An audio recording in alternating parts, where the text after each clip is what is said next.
अस्सलाम वालेकुम। कैसे हैं सब स्टूडेंट्स? आई होप आप सभी ठीक होंगे। आज हम सेकंड ईयर का चैप्टर नंबर 19 उसका ग्रोथ कोरिलेशन को डिस्कस करेंगे, साथ डेवलपमेंट ऑफ चीक को स्टार्ट करेंगे। ये लेक्चर नंबर 8 है हमारा। स्टार्ट करते हैं सबसे पहले ग्रोथ कोरिलेशन किसे कहते हैं। ये बेसिकली रेसिप्रोकल एक किस्म का लिंकेज होता है प्लांट्स के अंदर। रेसिप्रोकल का मतलब ऑपोजिट, यानी एक हिस्से की ग्रोथ ज्यादा हो रही है तो दूसरे हिस्से की ग्रोथ कम होगी। इस रेसिप्रोकल रिलेशनशिप को आप क्या कहते हैं? Growth correlation. यानी क्यों ऐसा होता है? पौधे के पास जो फूड होती है that is always a limited supply. पौधे ने एक हिस्से की ग्रोथ करनी है तो दूसरे हिस्से की ग्रोथ को रिड्यूस करना होता है ताकि मिनरल्स वहां पर पूरे हो सके। जैसा कि अपर रीजन की ग्रोथ कर रहा है तो लोअर रीजन की ग्रोथ को कम कर देगा, अगर लोअर रीजन की ग्रोथ कर रहा है तो अपर रीजन की ग्रोथ को ज्यादा कर देगा। यानी एक दूसरे के ऑपोजिट, अपर की कम लोअर की ज्यादा, लोअर की ज्यादा तो अपर की कम। जैसा कि मैंने लिखा हुआ है, it is growth correlation is a phenomena in which different organs grow at different rate in different direction. यानी वो फिनोमेना जिसके अंदर पौधे के डिफरेंट रीजन डिफरेंट ग्रोथ कर रहे हैं, डिफरेंट रेट पर डिफरेंट डायरेक्शन में ग्रोथ कर रहे हैं, एक दूसरे के रेसिप्रोकल, एक दूसरे के opposite, that is called growth correlation. अब इसको इलैबोरेट करते हैं। एपिकल डोमिनेंस वर्ड इंडिकेट कर रहा है एपिकल, एपिक से वर्ड निकला, एपिक्स का मतलब मार्जिन, ऊपर वाला हिस्सा, ऊपर वाले हिस्से की ग्रोथ ज्यादा हो रही है। Apical dominance in which apical bud grows but lower auxiliary bud do not grow। यानी एपिकल डोमिनेंस वो रिलेशनशिप है जिसमें क्या होता है, पौधे की एपिकल बड ग्रो करती है, पौधे का ऊपर वाला हिस्सा ग्रो कर रहा है, नीचे वाले हिस्से की ग्रोथ नहीं हो रही, लोअर ऑक्सिलरी बड की ग्रोथ नहीं हो रही। इस केस में होता क्या है, if apical bud is removed the lower bud start growth. अगर आप पौधे के इस हिस्से को, ये जैसे ये दिखाया गया, ये पूरा प्लांट है, इसका अपर रीजन ग्रो कर रहा है, लोअर रीजन ज्यादा ग्रो नहीं कर रहा। अगर मैं अपर रीजन को यहाँ से कट कर दूं, ये मैंने कट कर दिया तो लोअर रीजन की ग्रोथ बड़ी अच्छी हो जाती है।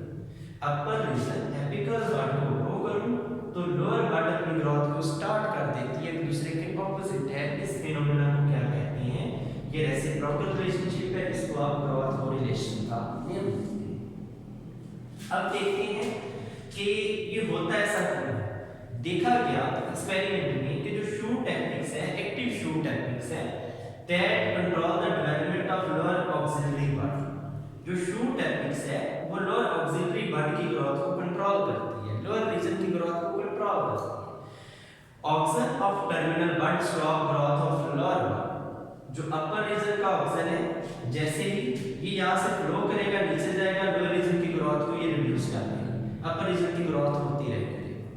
यानी ऑक्सन कंट्रोल कर रहा है। थाईलैंड और स्कूज ने एक्सपेरिमेंट किया, जिस एक्सपेरिमेंट में इन्होंने बताया कि ऑक्सन किस तरह कंट्रोल करता है एपिकल डोमिनेंस को। एपिकल डोमिनेंस में एपिकल बड ऑक्सन पैदा करता है। ये ऑक्सन एपिकल बड से होता हुआ अपर रीजन से होता हुआ नीचे फ्लो करता है और फ्लो करके लेटरल बड की ग्रोथ को स्टॉप करता है। मैं रिपीट कर रहा हूं, एक्सपेरिमेंट हुआ थाइमर और स्कूल्स का, उन्होंने कहा अपर बड जो है ये ऑक्सन पैदा करती है, ये ऑक्सन यहां से फ्लो करता है, नीचे जाता है, लोअर बड की ग्रोथ को स्टॉप कर देता है। इस इफेक्ट को इनहिबिटरी इफेक्ट कहते हैं।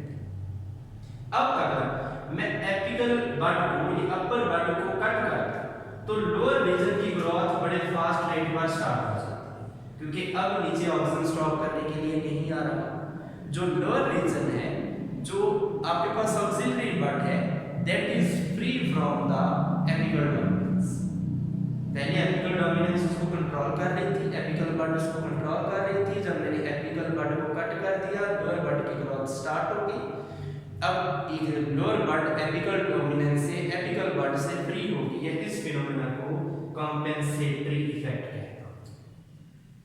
रिपीट दोबारा से सुनिए, एपिकल बड ऑक्सन पैदा करती है, ये लोअर बड की ग्रोथ को स्टॉप करता है। आप एपिक्स को रिमूव कर दें, अपर रीजन को रिमूव कर दें, एपिकल बड को रिमूव कर दें, लोअर बड की ग्रोथ स्टार्ट हो जाती है, वो एपिकल डोमिनेंस से फ्री हो गई। इस इफेक्ट को कंपेंसेटरी इफेक्ट कहते हैं।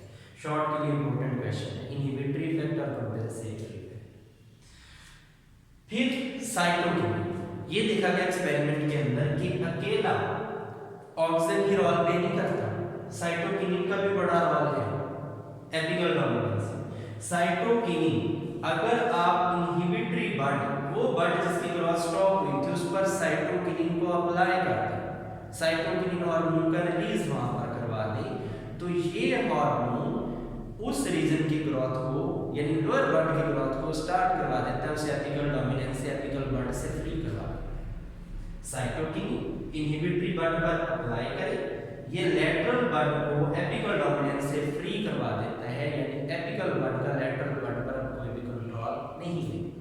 ये तो थे हमारे पास दोनों हार्मोन, एक ऑक्सीजन, दूसरा कौन सा हमारे पास था साइटोकिनिन। अब देखते हैं लेटरल ब्रांच, जैसा कि मैंने लिखा हुआ is inversely proportional to apical dominance. अगर एपिकल बड की ग्रोथ ज्यादा है तो लेटरल ब्रांचेस डेंस नहीं है, ये थिक नहीं है, ये थिन है, इनकी ग्रोथ बहुत ज्यादा नहीं है। और अगर एपिकल डोमिनेंस कम है, अपर रीजन की ग्रोथ कम है, तो लेटरल ब्रांचेस थिक हैं, इनकी ग्रोथ बड़ी अच्छी हो रही है। अब एपिकल डोमिनेंस टैप रूट को भी डेवलप करवाती है। टैप रूट नुकीली होती है, देखिए ज्यादातर रूट होती है टैपर्ड है, ऊपर से लंबी आ रही है, नीचे से क्या होती जा रही है, पतली होती जा रही है, या आपके पास टैप रूट हो जाती है। जैसे कॉमन एग्जांपल आप टर्निंग ले लें, ऊपर से शलजम, ऊपर से गोल है, नीचे को जाने से लंबी सी उसकी रूट बारीक होती जाती है, that is tap root. Apical dominance tap root को डेवलप करवाता है। अब इसकी एप्लीकेशन देखते हैं। जो ऑक्सीजन हार्मोन है I3A लिखा हुआ है, सिंथेटिक ऑक्सीजन है, ये वो ऑक्सीजन है जो आपने लैब के अंदर में है। इस ऑक्सीजन को प्लांट के ऊपर अप्लाई करें, पोटैटो के ऊपर, प्लांट के ऊपर नहीं पोटैटो के ऊपर आप अप्लाई करें, पोटैटो के ऊपर आप इसको अप्लाई करें, पोटैटो की जो स्प्राउटिंग है, आलू जो फूट जाता था वो स्टॉप हो जाएगा इस हार्मोन के अप्लाई करने के बाद। अब इससे आप आलू की स्टोरेज लाइफ इंक्रीज करवा सकते हैं, 1 साल से 3 साल तक आलू महफूज होंगे। कहां पर 1 साल से महफूज रहना था, 3 साल महफूज रह गया है, यानी स्प्राउटिंग को इसने स्टॉप कर दिया, आलू के फूटने को स्टॉप किया है किसने, सिंथेटिक ऑक्सीजन जो आपने लैब के अंदर। नेक्स्ट टॉपिक है हमारे पास growth and development in animals. Animal के अंदर जब आपने ग्रोथ और डेवलपमेंट देखेंगे, ये टॉपिक नेक्स्ट है हमारे सिलेबस का पार्ट चीक। सो हम चीक को देखेंगे जरा। एम्ब्रियोलॉजी, एम्ब्रियोलॉजी की डेफिनेशन ये है, सिंपल सी definition, study of embryo. Embryo क्या है, एग और स्पर्म फ्यूज हुए, जाइगोट बना, जाइगोट में किसमें चेंज होना होता है, एम्ब्रियो में चेंज होना होता है, उसकी स्टडी को आप एम्ब्रियोलॉजी कहते हैं, यानी study of developmental stages from a single fertilized egg till it change into complex organs. एक सिंगल फर्टिलाइज्ड एग से लेकर जाइगोट से लेकर एम्ब्रियो और एम्ब्रियो की स्टडी को आप एम्ब्रियोलॉजी कहते हैं। कॉम्प्लेक्स ऑर्गेनिज्म बनने तक आप क्या कहते हैं, एम्ब्रियोलॉजी कहते हैं। आज का आपका टॉपिक है डेवलपमेंट ऑफ चीक। सबसे पहले हमें देखनी है कि चीक की फर्टिलाइजेशन और इंक्यूबेशन कैसे होती है। जो चीक एग है, इसके ऊपर सेसरी कवर्स, चीक की एग को यानी अंडे को महफूज रखने के लिए ऊपर कवर्स हैं जो इसको महफूज रखते हैं। फिर नेक्स्ट है, इनके अंदर चीक के अंदर जो डेवलपमेंट फर्टिलाइजेशन है वो इंटरनल, फर्टिलाइजेशन इंटरनल, उसके नतीजे में अंडा बना, वो अंडा मुर्गी ने ले करते हैं, जैसे ही एग ले करेगी उसकी डेवलपमेंट स्टॉप हो जाएगी। अब डेवलपमेंट एक्सटर्नल है, डेवलपमेंट तब तक नहीं होनी जब तक आप उसे वो टेम्परेचर नहीं देते, या तो अंडों के ऊपर मुर्गी बैठेगी या फिर आप इंक्यूबेटर यूज करेंगे, वो आगे आपको बताऊंगा। इंटरनल फर्टिलाइजेशन, अंडे के ऊपर शेल ग्लैंड भी मौजूद है जो शेल खारिज करते हैं, शेल अंडे को प्रोटेक्शन देते हैं। फिर नेक्स्ट इंक्यूबेटर आप यूज करते हैं जिसने टेम्परेचर कितना देना है, 36 टू 38 बॉडी जितना टेम्परेचर जितना मुर्गी का होता है। फॉर एग्जांपल आपने कम अंडे हैच करवाने तो आप मुर्गी को ऊपर बिठा सकते हैं, उसका भी टेम्परेचर इतना है, उसमें से 21 दिन बाद चूजे आ जाएंगे।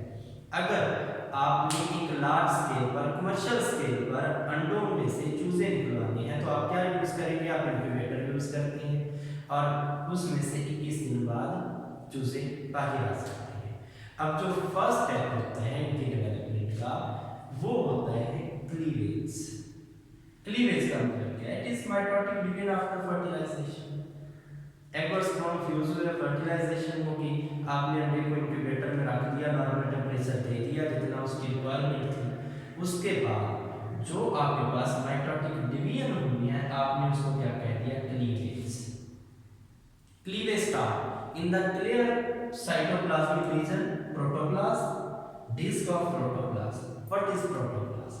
क्लीवेज होती है प्रोटोप्लाज्म के अंदर।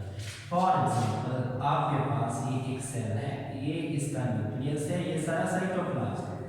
अब न्यूक्लियस और साइटोप्लाज्म दोनों को आप प्रोटोप्लाज्म कहते हैं। That is sign of life.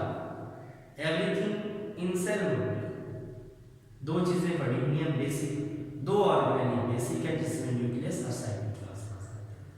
इनको आप क्या कहते हैं, इसको आप नेम देते हैं बाकायदा तौर पर प्रोटोप्लाज्म। जो क्लीवेज का स्टेप अंडे के अंदर होता है वो किसके अंदर होता है, प्रोटोप्लाज्म के अंदर।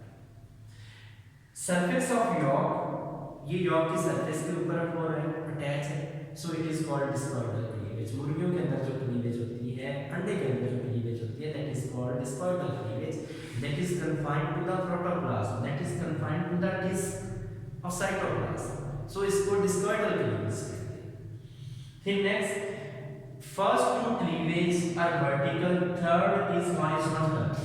पहली क्लीवेज देखी, आपके पास पहले दो क्लीवेज वर्टिकल आती है, फिर आपके पास क्लीवेज हॉरिजॉन्टल हो जाती है, उसके बाद क्लीवेज अनइक्वल हो जाती है, किसी भी एंगल पर क्लीवेज होती रहती है, जिसके नतीजे में बॉल ऑफ सेल होती है।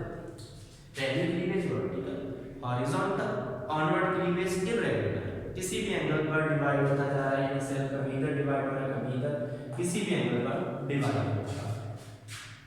They become irregular and many blastomeres are formed. ये सेल्स की लेयर बनती है जिसे आप ब्लास्टोमर्स कहते हैं। पहली क्लीवेज वर्टिकल, दूसरी cleavage vertical, third cleavage horizontal, उसके नतीजे में आपके पास सेल्स बन गए हैं। उन सेल्स को आपने क्या कहा, ब्लास्टोमर्स। ब्लास्टोमर्स के पास दो टाइप के सेल्स बने, वो कौन कौन से, वो आगे जाकर आपको बताऊं। नेक्स्ट स्टेज है morula. Morula is basically ball of cell. अभी आपको बता रहा हूं, जो सेल्स की बॉल बन गई, ये डिवीजन हो रही है सारी, उसके नतीजे में बॉल ऑफ सेल बन गई है, जिसको आप क्या कहते हैं, मोरिल्ला का नेम देते हैं। इसी दौरान ब्लास्टोडर्म्स भी बन जाती हैं, लेयर्स में कहा जाता है, वो भी बनने शुरू हो जाती है।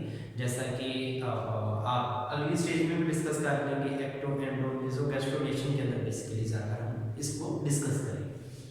अब यहाँ पर दो टाइप के सेल बने, the cell smaller in the centre and defined. जो सेंट्रल सेल होती है, ये देखिए जो सेंट्रल सेल है उसका साइज छोटा है, ये छोटा है, ये छोटा है, और जो पेरिफेरल सेल है, जो किनारे वाले हैं, फ्लैट एंड लार्ज, ये सेल आपको लार्ज साइज में नजर आ रही है, जबकि सेंट्रल सेल का साइज छोटा है। फिर नेक्स्ट आपके पास जो स्टेज आ जाती है, दैट इज कॉल्ड ब्लास्टुला। मोरिल्ला के बाद टेम्परेचर मिल रहा है, डेवलपमेंटल स्टेज चेंज हो रही है। Now the chick egg is called morula. In morula stage, morula क्या है, मोरिल्ला क्या है, embryo with segmented cavity blastocoel. वो एम्ब्रियो जिसके पास क्या बन जाए, जिसके पास सेगमेंटेड कैविटी बन जाए, ब्लास्टोसील, ये आपको कैविटी नजर आ रही है, इस कैविटी को हम क्या कहेंगे, ब्लास्टोसील। जिसके पास ब्लास्टोसील बन जाए उसको आप क्या कहेंगे, that will be known as, उस स्टेज को आप नेम देते हैं ब्लास्टोइला। ये ब्लास्टोसील बनी है, कैविटी बनी। नेक्स्ट है हमारे पास morula stage is short. Morula stage थोड़े अरसे के लिए बनी थी, इसने जल्दी ही नेक्स्ट स्टेज में चेंज हो जाना है, जिसका नेम है ब्लास्टोसील। अब आप blastocoel, the cell above blastocoel are called blastoderm. ये ब्लास्टोसील है, इसके ऊपर ये सेल्स पड़े, इन्हें आप क्या कहेंगे, ब्लास्टोडर्म का नेम देंगे, बी डी लिख रहा हूं, ब्लास्टोडर्म। जो ब्लास्टोसील के ऊपर सेल हैं जितने भी, उनको आप क्या कहते हैं, ब्लास्टोडर्म। अब जोन ऑफ जंक्शन, शॉर्ट के लिए इंपॉर्टेंट डेफिनेशन है। जोन ऑफ जंक्शन किसे कहा जाता है, the marginal area, the adherent area whose cell attached with the yolk. Margin का वो एरिया जिसके सेल यॉक के साथ अटैच है, उसे आप जोन ऑफ जंक्शन का नेम देते हैं, marginal area of cells attached with yolk. Book पर लिखा होगा अनडिटैच्ड, उसका मतलब attached. Marginal area, cytoplasmic area, उसके सेल जो यॉक के साथ अटैच है, उसको आप क्या कहते हैं, जोन ऑफ जंक्शन का नेम देते हैं। ये तो था हमारा आज का टॉपिक। ये नेक्स्ट गैस्ट्रोलेशन है, ये इंशाल्लाह आपको नेक्स्ट टॉपिक के अंदर बताऊंगा। आई होप सो आप लोगों को समझ आई होगी। इसको अटेंटिव होकर आप लोगों ने इस लेक्चर को देखना है, उसके बाद नेक्स्ट लेक्चर इससे भी इम्पोर्टेंट होगा। कोई भी क्वेश्चन है तो आप